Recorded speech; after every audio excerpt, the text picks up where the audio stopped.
Joan Ruddock. Here, here.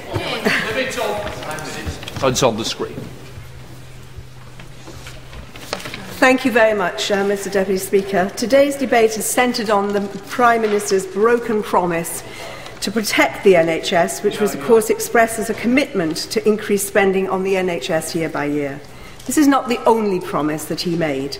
In opposition, the PM spoke passionately about retaining essential local services and named my local hospital, Lewisham, as one of the 29 hospitals he would personally defend. Yes. Today, we can offer him and the Secretary of State that opportunity. The bottom line in the NHS spending has to be the provision of safe, quality healthcare, meeting the needs of the local population and free at the point of need. Nothing is more important to the vast majority of our people. Indeed, the 4 tests that the government have set for any local reorganisation proposals are that they have the support of local GPs, they have strong public and patient engagement, they are backed by sound clinical evidence, and they provide support for patient choice. Mr. Deputy Speaker, none, not one of these criteria is met by the current proposals made about Lewisham Hospital by the Trust Special Administrator. I give way. Honourable Lady for giving way, who's speaking movingly about local services. I wonder whether she, like me, welcomes the £12.5 billion increase proposed in the NHS budget during this Parliament, and whether, like me, she disagrees with her right honourable friend in believing that such increases are irresponsible. I think if the honourable gentleman is a little patient, what he will see is that I find it impossible to see where this increase is. What I see happening on the ground is actually cuts, and that's what I need to speak about today. As I said, not one of the criteria is actually met. The TSA was appointed in July by the Secretary of State to sort out the considerable financial problems of the neighbouring South London Healthcare Trust. The remit required him to find tens of millions of pounds worth of savings from the services provided by the South London Healthcare Trust hospitals in Woolwich, Farnborough and Sidcup. It could not be done. So the TSA's response is to grab a successful, solvent and highly regarded hospital, Lewisham, and propose to destroy it and raise money from the sale of 2/3 of this site currently occupied by the hospital, a fact that was not even mentioned in the consultation document. I will. Should I thank my honourable friend? She will be aware that my constituents face similar concerns about the future of their local hospital at Kettering, and despite assurances that this is being driven by the best clinical advice and guidance and clinical outcomes, that contrary to the unrecognisable picture that we hear from the benches opposite, we know that the cuts in Kettering hospital services that affect my constituents in Corby and East Northamptonshire are because there's a £48 million deficit directly as a result of the policies of the party opposite. Does my honourable friend share my concern that it is about those cuts in funding rather than the clinical outcomes?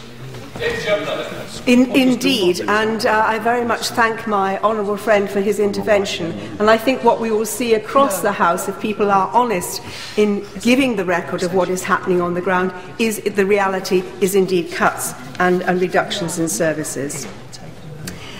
It is not a case, I think, only of how much money we spend on the NHS, but how wisely we can spend it. And there may be agreement across the House on that. But let me say to the honourable gentleman, just 4 years ago, Lewisham Hospital gained a new wing through a successful and affordable PFI contract. Just 2 years ago, a state-of-the-art new birthing centre was opened, and only in April of this year, the £12 million refurbishment of the A&E was completed. But now, the TSA proposes to close both the full A&E service and the full maternity service at Lewisham Hospital. The consequence of closing the A&E department and replacing it with an urgent care centre means the closure of the intensive care unit, the coronary care unit, and the acute medical and elderly medical services. Over 13,000 people benefit every year from these acute services alone. 4,500 babies are born in the maternity unit, and over 120,000 people use the A&E department. These proposals, Mr. Deputy Speaker, are frankly catastrophic. Removing vital services from a growing population of over 270,000 people.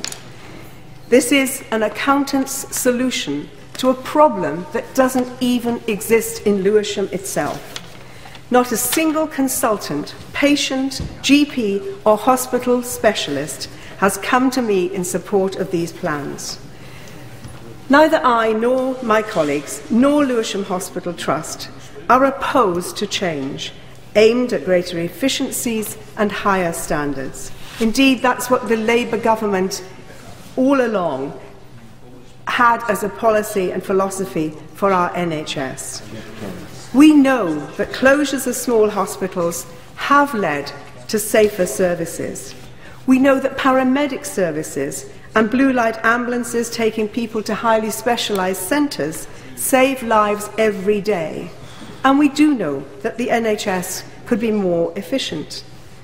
But there is no evidence that the needs of Lewisham people for A&E or maternity services can be safely met elsewhere in South East London. All other existing provision is full to capacity, and travel from most of Lewisham to Woolwich is highly problematic. The TSA report is full of assertions and aspirations completely divorced from the realities of people's lives in a borough that contains some of the most deprived wards in the UK. If the proposals were to go ahead, Mr. Deputy Speaker, the 750,000 residents in the boroughs of Lewisham, Greenwich and Bromley would be dependent on a single A&E. As the report says, hospitals are part of a bigger NHS family, which is why the Secretary of State must look at London as a whole. It cannot be just or sensible to look to find enormous financial savings to rescue one health trust by destroying another. The public have had just 30 days to respond to these extraordinary proposals in what is, I believe, a deeply flawed consultation process. But such is the anger that over 32,000 people added their names to a petition which was started by my honourable friend, the member for Lewisham East, by the time we presented it to number 10 last Friday. Over 100 local GPs signed that petition. And last week, the Trust Board of Lewisham Hospital issued their response. They support, in principle, the merger of Lewisham with Queen Elizabeth Hospital in Woolwich. And I have to say, I think that is worth consideration. But what they say is this: we are concerned that the financial modelling completed by the TSA team at pace will include errors that will work against financial viability of the proposed LHT Queen Elizabeth Hospital reorganisation. And that would simply repeat the previous history of the hospitals in the South London Healthcare Trust who have had continuing financial problems. And they go on further to say the TSA process has made it impossible to have the engagement and involvement that proposals such as this would normally warrant, and our clinicians do not feel they have been listened to in this process. The rest of their submission to the TSA is entirely damning. They say we do not believe there is a convincing case for the major change of services proposed in Lewisham.